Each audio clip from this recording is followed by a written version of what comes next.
Welcome to Crash Landing. My name's Steve, and every episode I'm going to be guiding an intrepid explorer as they crash land on an alien planet. They have 1 hour to choose the 5 books they couldn't live without on their brave new world. Warning, ship crash landing. You have 60 minutes to enter the archives and recover significant cultural artifacts. Authorization required. Identify yourself. Well, I am Jamie Sawyer, and I am author of currently 2 series. Firstly, the Lazarus War series, which is Artifact, Legion and Origins. And there was an ebook novella released as well called Redemption, which comes between Legion and Origins. And most recently, my most recent release is a series called The Eternity War. And that involves a book called Pariah, which came out last September. And then hopefully, I think later on this year, the second book is coming out, which is called Exodus. And then the third book will be out sometime next year, which is called Dominion. And the books are military science fiction books. They're hopefully quite exciting, fast-paced sort of adventure books, quite sort of space opera-y. And they involve essentially a universe which is at war between the human race, the good guys called the Alliance, and an alien species called the Krell. But the difference is that in my book series, or the 2 I've written so far, the sort of human forces go to war in disposable bodies. They go to war and they remotely pilot copies of themselves. And that obviously means that they can die multiple times in war and keep coming back. And the first series, the Lazarus War, involved a character called Conrad Harris, who starts the book as a captain and works his way up from there. And then the new series is a different character called Lieutenant Jenkins, Kira Jenkins, and it involves her shaping quite a rookie squad. So the first series involved a veteran squad, and the second series involves kind of a quite rookie green military outfit. Welcome to Crash Landing, and it was obviously a challenge, I'm sure, to get this down to only 5 books that you can take with you. Absolutely, Steve. Yeah, I mean, I'm a really voracious reader of all sort of science fiction and some other genres as well, but not so much. And it's a real struggle, actually. And I will say the books I've chosen are not necessarily my top 5 books, but they are the top 5 books that I would like to take with me were I in the situation that we're describing. Mm-hmm. Okay, so tell me about your first choice. Well, my first choice, and these are in no particular order, I should say. Yeah. But the first choice is a book called Hyperion by Dan Simmons, which was released in 1989. And I think when it was released, it actually was released, and it was very popular as soon as it was released, actually. But it's a book that I came to quite late. I only read a few years ago. But it is a tremendous science fiction sort of fantasy mashup, I suppose you could describe it as. But it's 5 stories which are apparently, although I've never actually read this, but they are a reflection of the Canterbury Tales in terms of structure. Mm-hmm. And revolve around a war, or a sort of threatened war, on this planet Hyperion, which involves an offshoot of the human race called the Ousters, who are almost like an exiled strand of the human race, and they're an invasion of the planet Hyperion. And a number of pilgrims are sent to the time tombs on Hyperion, and as they travel there, they discuss with each other stories linked to this entity called the Shrike, which sort of terrorizes the population of Hyperion. And the 5 stories sort of then kind of link together in terms of a tapestry of this really unique and very detailed universe that Dan Simmons creates. So, and the book, really, I took it on holiday with me and read it as a recommendation, and I was instantly gripped. That's really cliched to say that, but it really is that good. It's a fantastically detailed book, and the structure of it really keeps you going, because obviously each story is relatively short. And yeah, it's a fantastic book.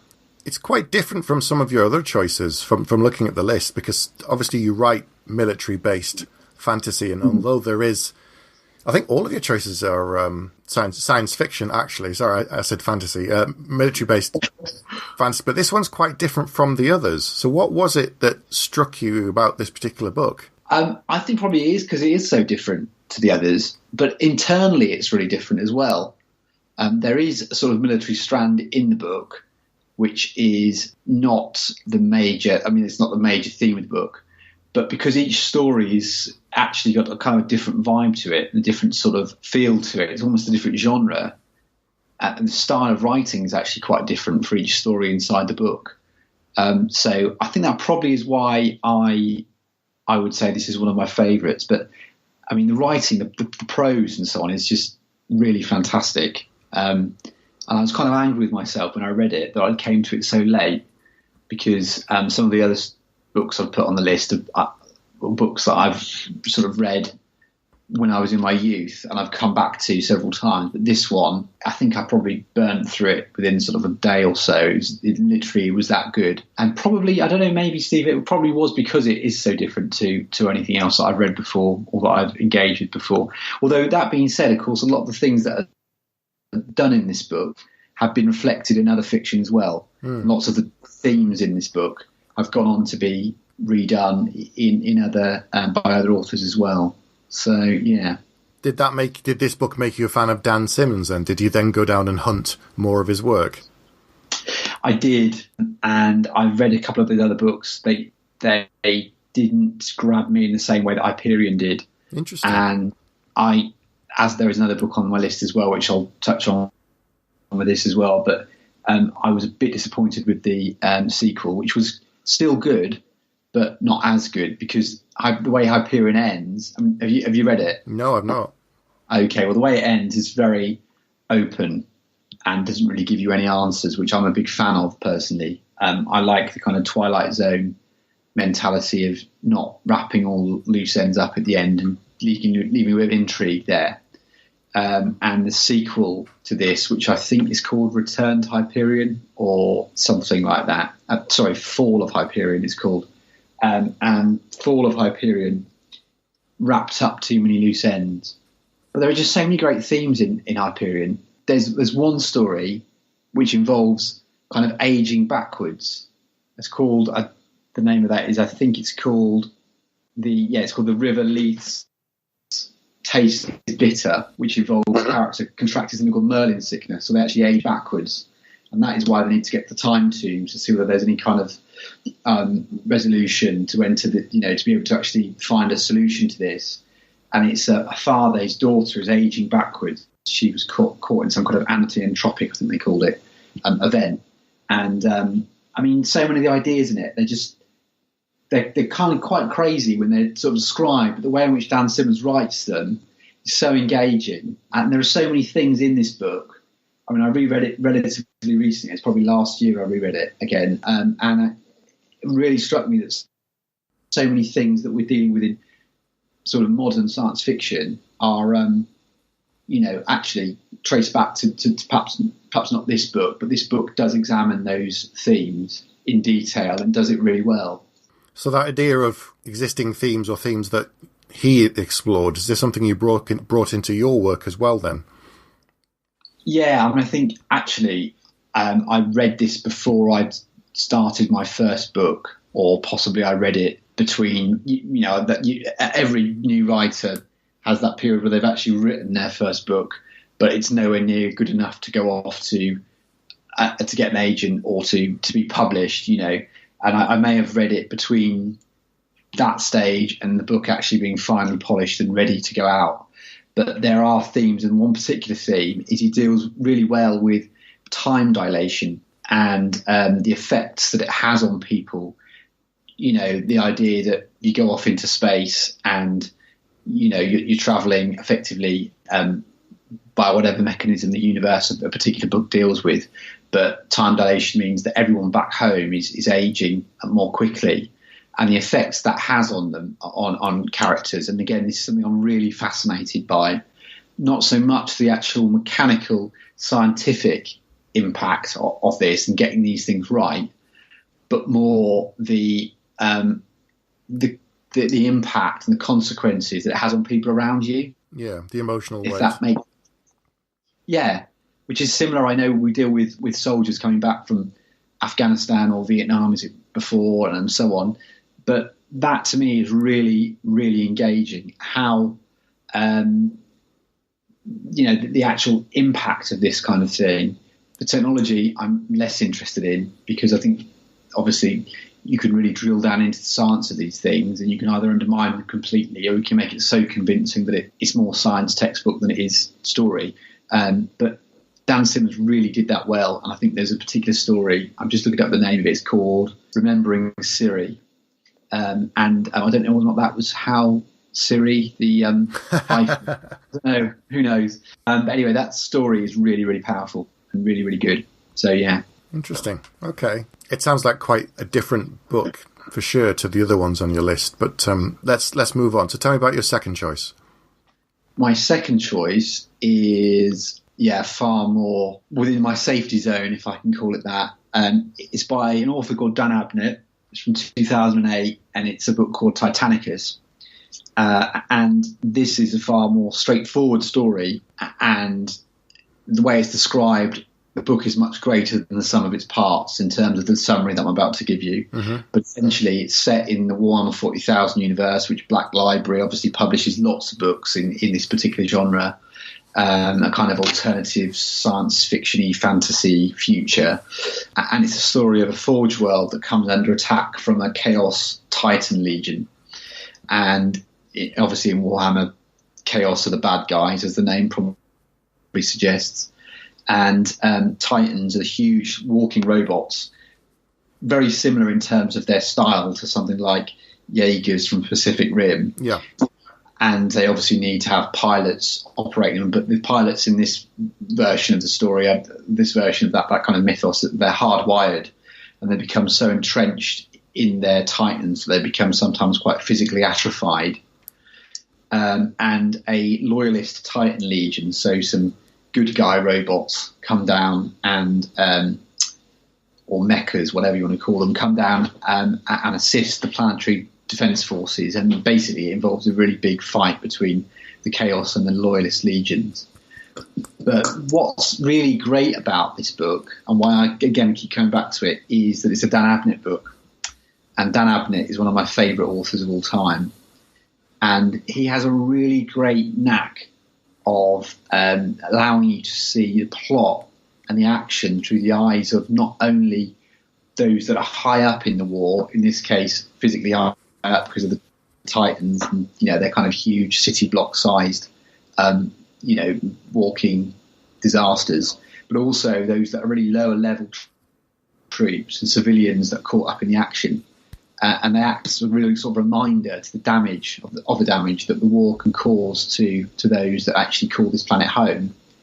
And although the book is set in quite a particular and specific universe, you actually don't need to know very much about it in order to really understand the story.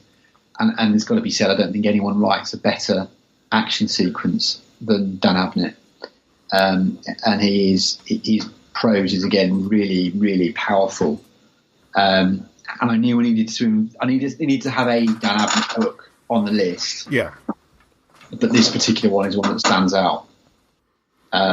So that's why it's on the list at the fourth place. It's quite a modern book as well, then. So it's only 10 years old compared to some of your others, which are decades old and perhaps, I could say, more celebrated. Yes, exactly. I think that's exactly. I mean, I thought I wanted to put a Dan Abnett book on the list, and I remember looking through what his bibliography was, but there are some authors where books really stand out. Yeah.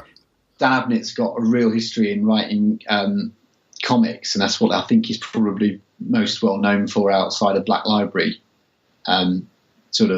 novels.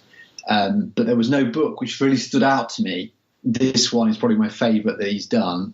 That doesn't involve him writing as part of a trilogy because it's a standalone. But yeah, it's quite a recent book. I think it's been reissued probably about 2 or 3 times since it came out, probably in very expensive hardbound editions and that kind of thing. But no, but there we go. So I've only got a tatty old first printing version, but there we go. Okay. I mostly know Dan Abnett from writing comics with Andy Lanning. They've done a lot of work over the years at Marvel, and they wrote Guardians of the Galaxy long before it was well known, and they sort of revitalized the series in a way. Yeah, that's right.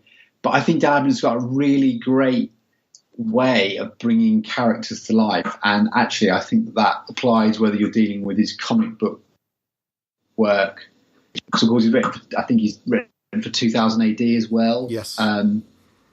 Quite a few others, but he's got a really powerful way of bringing characters to life, whether that be in prose or via the comic medium. So have you always read science fiction? Has it always been your go-to genre from an early age? Yeah, it has really, Steve. I'm afraid I've always been a bit of a fanboy for science fiction, and ever since I watched, I think it probably was. We had a very rubbish local library, which had a very small science fiction section, and this is way before the days of internet or Amazon or anything like that. And that kind of location was my window into science fiction, and then reading from there, probably because it was all that was available there. It's kind of the classics, such as Asimov, and so on, and Clarke, and those kind of things. And that's been always been my go-to genre. And I do try and break out of it, and I keep being told that I should read more fantasy and more crime and that kind of thing. But I don't know. It's difficult, isn't it, when you've been doing something for so long? My parents despaired slightly, I think, when I was younger, because I read mostly fantasy. And then after a while they realised, well, as long as he's actually reading and he is consuming books all the time, maybe that's just a good thing. Were yours the same? They were. And I think that's a really good point. That, at the end of the day, if you're reading fantasy or science fiction, you are enjoying reading. And that's really positive. But no, mine were exactly the same. Why can't you read something more serious? Then they do turn a corner, don't they? And they start to realise that actually it's positive. And of course, the thing is as well, I guess, with a lot of fantasy and science fiction, and certainly the earlier sort of works, there is very often there is a moral strand in there, isn't there? Yeah. I don't necessarily think that any of the books that I've got on my list, although maybe I've said that now, a couple of them probably are, but so yeah, I think it's positive to reading anything. But anything you can get engaged with is obviously even better, because it means that you're going to keep coming back to it, isn't it? Yeah, this is it. I think I've had a book on the go. I've been always reading a book, probably since I was about 10, maybe. I've never not had a book on the go. Yeah, no, I agree with you. I mean, I read absolutely loads, and when I'm down to the last sort of 100 pages, I'm always thinking of the book I'm currently reading. I'm thinking, what am I going to read next? But there you go. So tell me about your third choice. Third choice, as you said, is a much older book, and I think it's the oldest book on my list, which is Starship Troopers by Robert Heinlein from, I think it was 59. Might have been before then when it was released in serialised format. But Starship Troopers, my copy of Starship Troopers is very dog-eared, and it's at least the second copy I've owned. I think I dropped one in a swimming pool somewhere. Yeah, it's not good. And it has, which is really quite insulting, I suppose, if you're a Starship Troopers fan. The version I've got has got the movie adaptation cover on it. But there we go. But Starship Troopers, it's a short book. It's really easy to read. But again, it's far greater than the sum of its parts. It's a book that I started to read as a youth, and I just kept coming back to it and rereading it for all sorts of different reasons. And the reasons that I kept coming back to it sort of changed as I got older. And I've got to say that obviously anyone that's read any of my books won't be surprised at all by the fact that this is on my list. But the movie is not a fair reflection of the book in any way. And there's much more to this book than just a sort of war between mankind and giant bugs or giant spiders, arachnids. Mm-hmm. But yeah, so I chose this one because it's a book that I read every few years, and I seem to take something different from it every time that I read it. But I mean, essentially what it boils down to is sort of like a boy's or a youth's journey from being a young man to being heavily involved in a war against an alien race, and he learns various lessons along the way during the course of his training, which most of the book, in fact, is taken up by his military training, which is, again, something that people who haven't read the book often aren't aware of. And we learn a lot more about the Federation, which is Heinlein's sort of quite controversial future society and the way in which it would function. And, those kind of things, when you're younger, you read it and you don't really take them on board, and perhaps they're not that interesting to a young reader. But there is action throughout the book as well, although there's a lot less action than, again, many people perhaps would initially be aware of. But it's a really good book, and it's got lots of interesting concepts in it. And although it is sort of military science fiction, it's definitely one of the better examples of military science fiction, if I can put it in that way. It's quite a short book as well. It's only about 250 pages or so, which for today's standards is short. Yeah, absolutely. I mean, again, can you imagine a book like that going out as a one-volume book these days?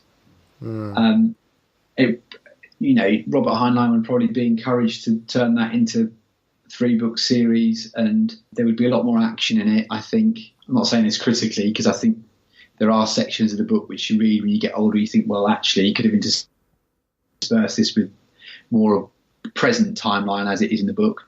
But, it's a book which I think is a real product of its time. And, it's quite short. Structurally, it's very interesting. And it often is just, I say again, it's not the book people think it is until they've actually read it, I don't think.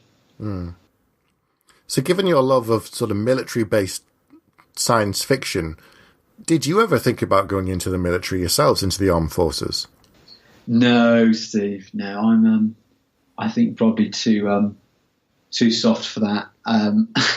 I'd be interested in. I'm often interested in people's experiences of being in the military. I've got lots of friends that are, but no, it wouldn't be for me, I don't think. Not for me. You prefer to read about it rather than be involved? Yeah. I prefer to live the experience vicariously, I think. I read a lot about it, but I think, again, it's a bit like people thinking it because they've read about something that they know what it's like. I don't buy into that school of thought at all. So yeah.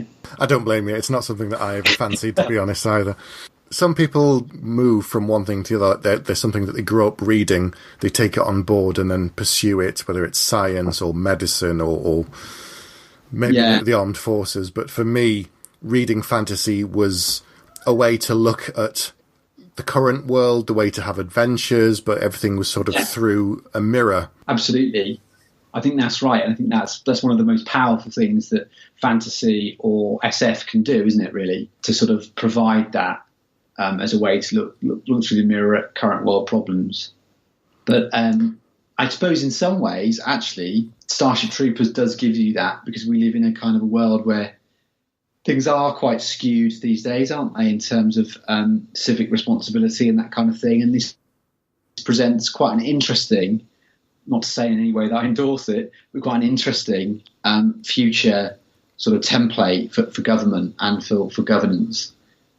Which has obviously been one of the most controversial things about the book. And the movie kind of twisted that, making it something that it wasn't. And I'm not saying anything against the movie. In fact, I quite enjoyed the movie. But it isn't really a fair reflection of what the book is about, which is about kind of one of the things that Johnny Rico, the main character, understands and learns is how the way the system works there is that you unless you do something, you sign on for some sort of public service. In this case, and there's been a lot of discussion on this as to whether or not Heinlein meant just military service or he meant public service in some other sense. But for the purpose of this discussion, a public service, and then ultimately the reward for the end of that period is that you go on to you obtain the vote. And the reality is from there that you can participate in governance, and you can participate in government in due course, and you can influence how really society is run. And those that are in that position are called citizens, and those that aren't are effectively civilians who don't have a say so far as government is conducted. But the interesting thing about that is that has been, in some ways, what people have taken away from the book. And of course, as I said, there are lots of things going on in this book. It being such a short book, there are so many things going on, but there is a lot there that you can take away from it. And if that's the main thing you take away from the book, then fine. But equally, you've got this very exciting war between bugs and humans.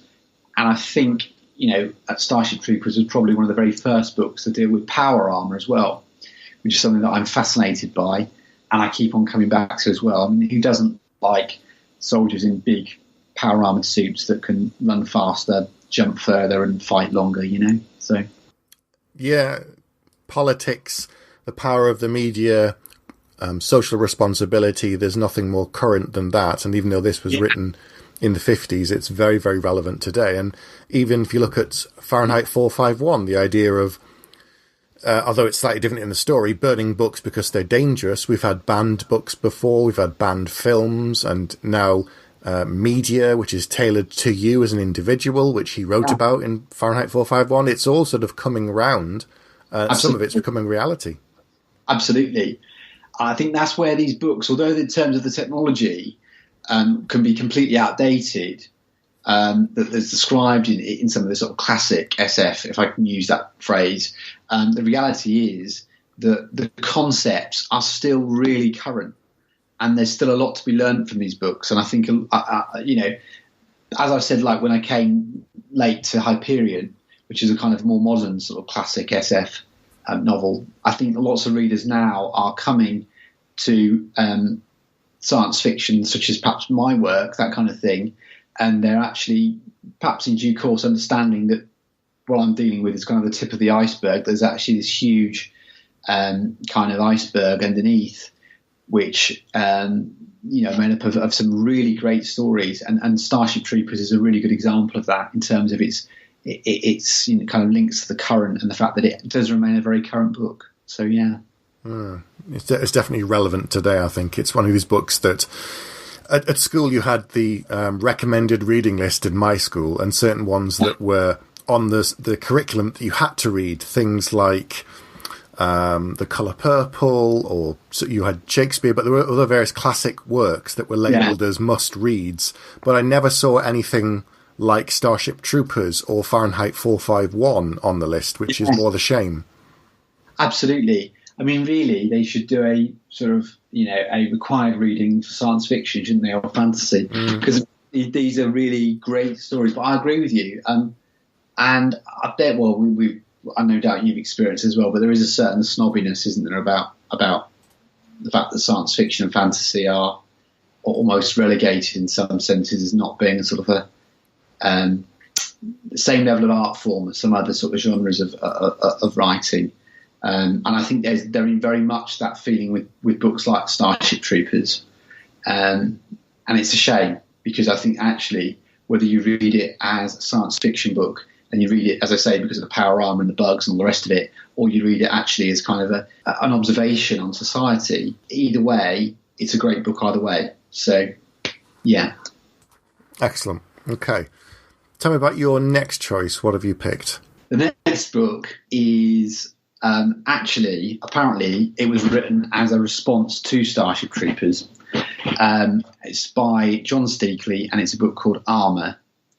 And whereas Starship Troopers is often about, and there are larger sections which don't involve combat or action, and it's dedicated to an examination of Heinlein's sort of future society and how he thinks it could operate. Armour is almost completely about the combat.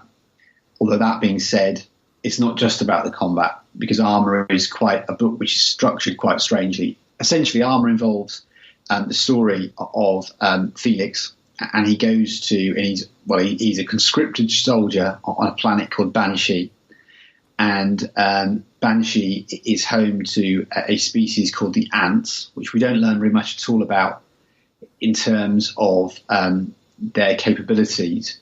It involves power armor, and it involves the military forces being sent to Banshee in very large numbers and facing horrific casualties the ants are virtually unstoppable on their home turf, and it involves a lot of combat.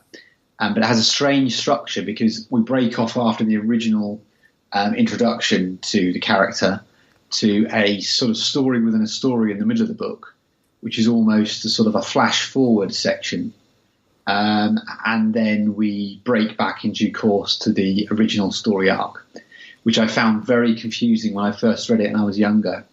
And it's a book which has strangely grown on me, because when I first read it, I remember thinking, what is all the fuss about with this book? This is not Starship Troopers, you know? And I read it and sort of thought, this is not very good, and put it to one side. And then a few years later, came back to it and thought, what was I thinking the first time around? This is brilliant. And yeah, so I read it shortly after Starship Troopers the first time. And then the second or third time I read it, I've done it sort of in a similar pattern in terms of how, you know, having read Starship Troopers relatively recently. But yeah, as a younger reader, I didn't appreciate the middle section of the book at all. But now I really do appreciate the structure, and it's a really good book. And actually, the combat sequences in this book, they are more protracted and there are more action sequences, but ultimately they're actually probably not as important as the middle section of the book, which is really quite powerful in terms of the wider universe and as I say, a story within a story, which actually really works in the sort of overall flow of the book. So do you think the first time you read it, you weren't old enough to appreciate what he was actually doing, and you were focused purely on the combat side and not the more important middle part? I think so, because, you know, again, a lot of these sort of classic military science fiction books have really garish, exciting covers. And I remember there was a picture, I think it was of a sort of a soldier with a scarred face getting into his power armour on the front of armour, and I thought, this is going to be brilliant. It looks really exactly like the sort of book that I'm interested in. But I think that perhaps this is the thing with these kind of books. They work on different levels, and that's the thing with armour. You know, armour ultimately is not just about the fighting. And yeah, I think it did take a sort of maturity before I really appreciated really what the book was all about. So yeah, I mean, there are a couple of logic holes in armour which have sort of niggled me over the years, but it's still a great book. Are there any books that you read, not on this list, any ones that you read when you were younger and you enjoyed and you've gone back since and you hadn't enjoyed as much? Has age brought certain clarity to some of books that you thought, you look back on with sort of rose-tinted glasses? Because I've got a few like that. You know, it's difficult, Steve, because I don't really reread books. These ones are quite rare for me to reread books, because I don't know, I don't generally do it. So I don't think I could probably. There no doubt are books where I feel like that about them, but they are not. My regular thing is not to reread a book unless I'm really, really stuck. I don't know, I'm on a desert island or something, and I've got no other reading material available. You know, these are ones where these are sort of right up there in terms of some of my favourites, and I've come back to them for specific purposes. So no, I don't think so. No, I can't think of any off the top of my head, but no doubt there are. I think it's just having grown up like you, the local library that I had was fantastic. There were a couple that we'd go to, but the amount of books to read then was nowhere near being published in terms of numbers of fantasy and science fiction.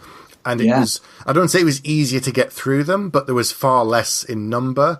So I did reread certain books, which I then enjoyed so much. I, got copies of for myself later on, and I've gone back and read some of them. And I think we had a far few number of subgenres within science fiction and fantasy back then. They were all sort of just almost lumped in because they said, a sword on a cover, right, fantasy, spaceship and a marine, science fiction, and that was it.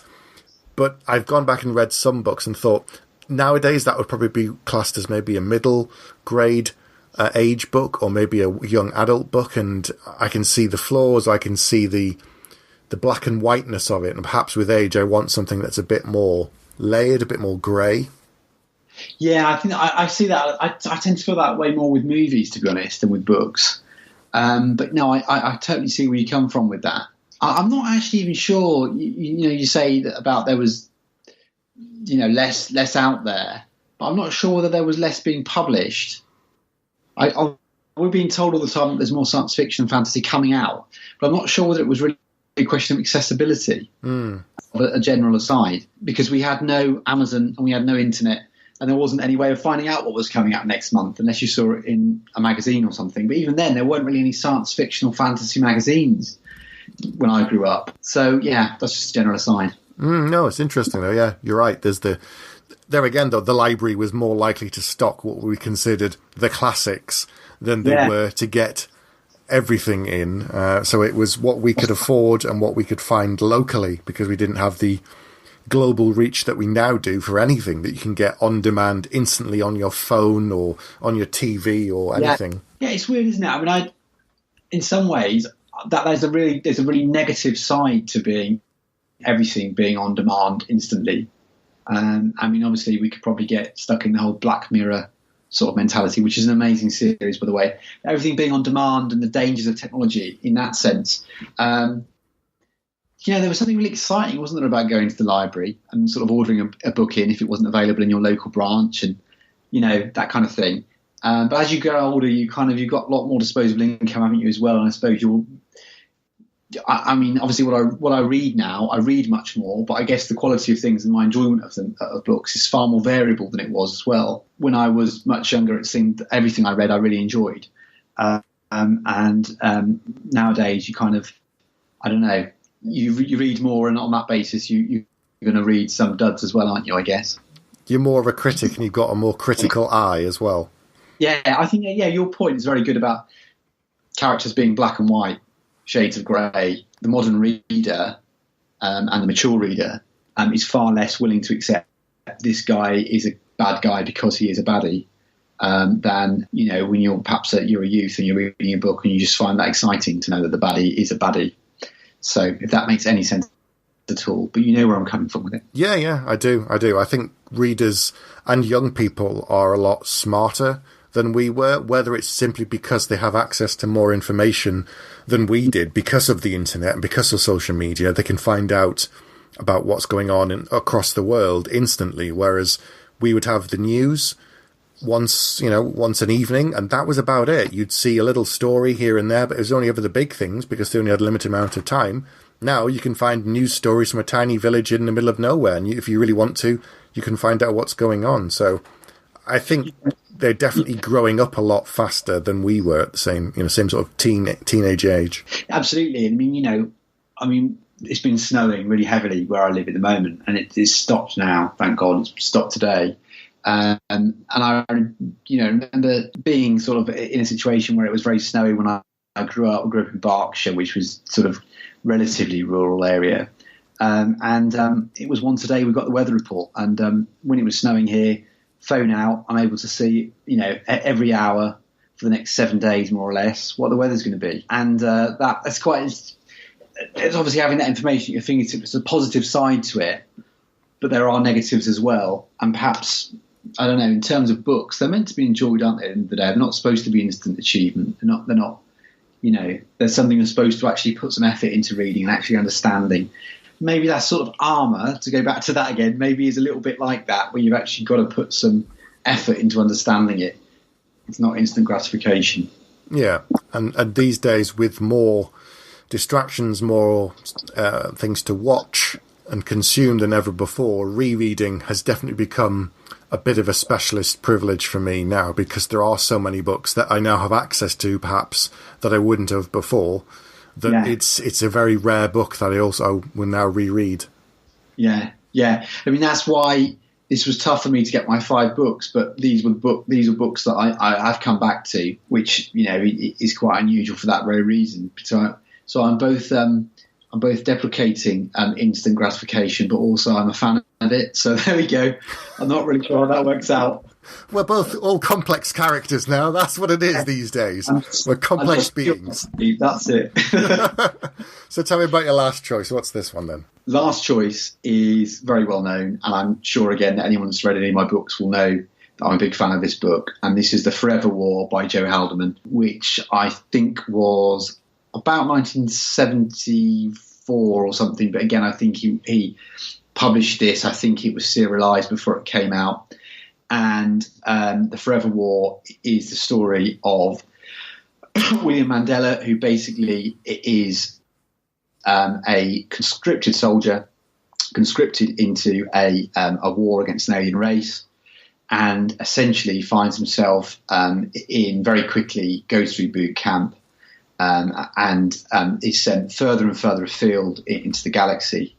And again, this touches on Hyperion, the book by Dan Simmons that I spoke about earlier, in that essentially he finds that the main character finds himself undergoing the effects of time dilation, so it affects him. So he's, spending a week on a mission and then coming back and finding that years have passed back on Earth. And as he goes further and further afield and the book gets further and further in, the longer the jumps that he's taking, the further the jumps he's taking, means that actually he's losing more and more time. And by the end, everyone he knows is dead. And society has changed irrevocably, and he can't engage with society at all.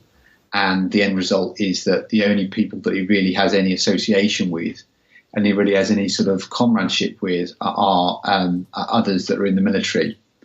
And there's a sort of a kind of a sub-thread that runs through the book, which is sort of a love story, or there's certainly a romantic angle about the main character and his someone that he sort of falls in love with during the course of the story, and she's also a soldier, and how they ultimately come together or don't come together by the end of the book. And so, yeah, I mean, it's again another book about a war with an alien race, which seems to be a theme running through almost everything I've got on this list. But yeah, it's a really powerful book, and it's a powerful science fiction book, just a powerful book full stop. And it's a really good counterweight to some of the other, perhaps what could be argued as being more pro-war books, such as Starship Troopers, although I'm not necessarily saying I think it is pro-war. I have an argument that it isn't. Yeah. But ultimately, The Forever War it is very anti-war. And it's interesting because I think this book perhaps reflects the differences in different eras in which the book was written, as opposed to Starship Troopers. But Forever War is probably my favourite book of all time, and I felt I had to include this on the list, really.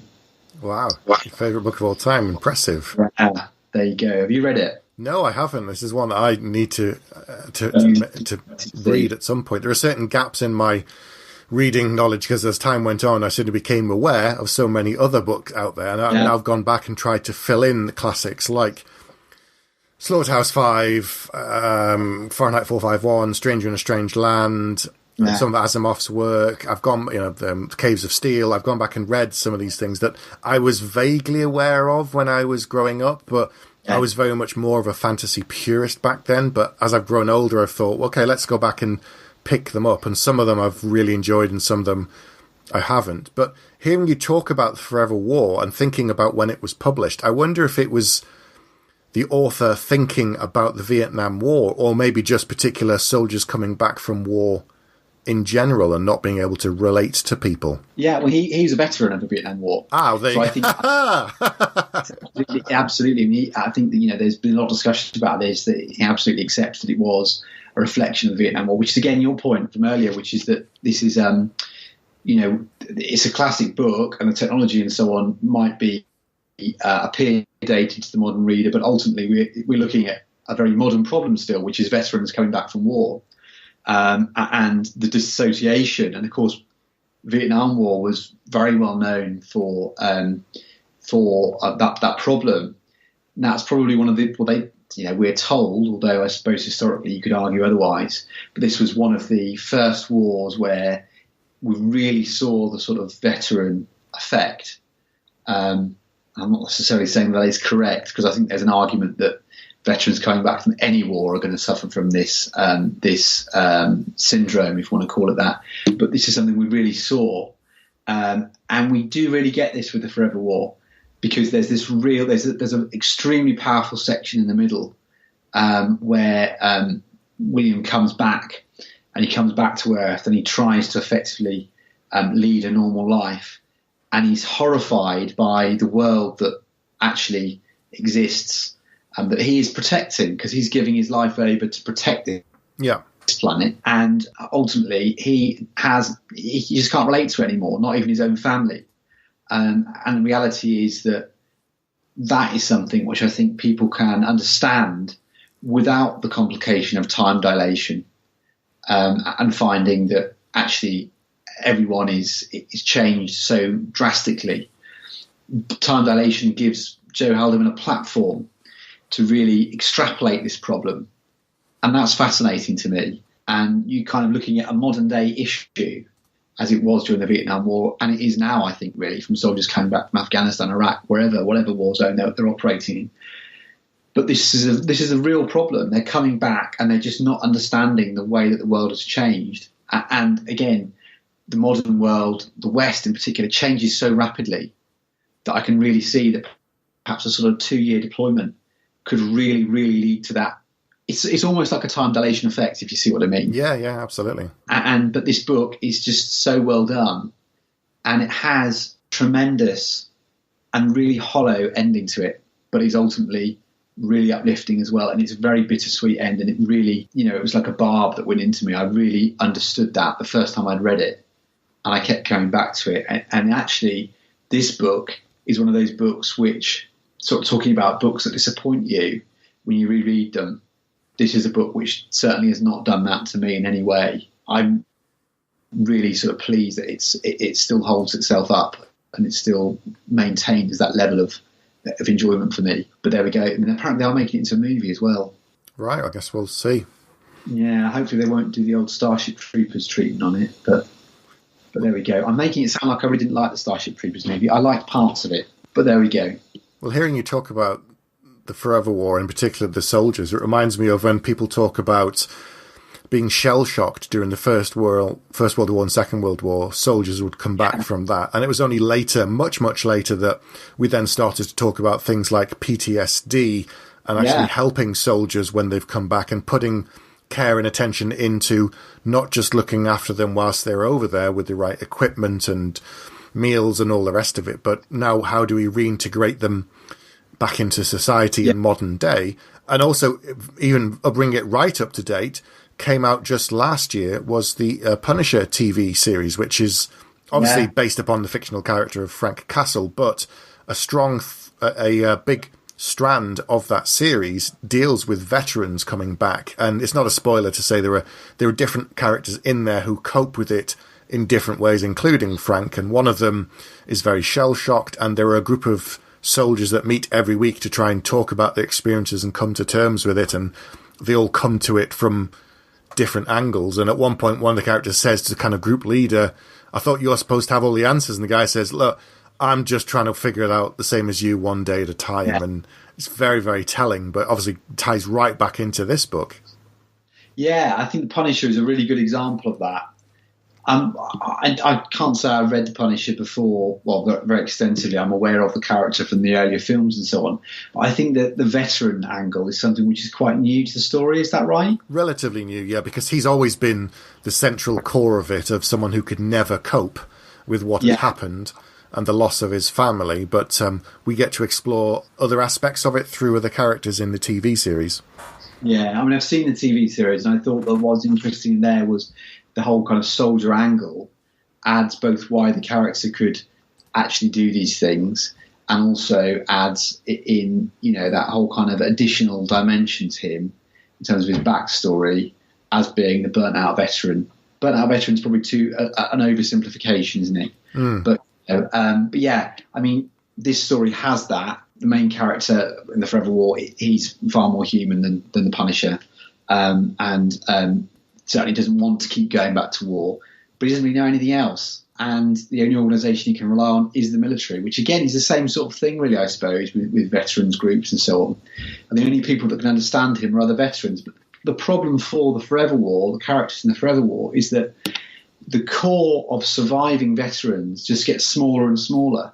So soldiers that are coming into the military, they don't have the same experience as William Mandela because they're not from the same era as him.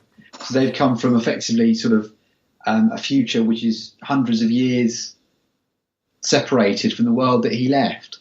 So it becomes more and more desperate for him. But yeah, I mean, it's the same thing that a lot of these works are dealing with, but they're looking at it from a different perspective, and I find that fascinating. Excellent.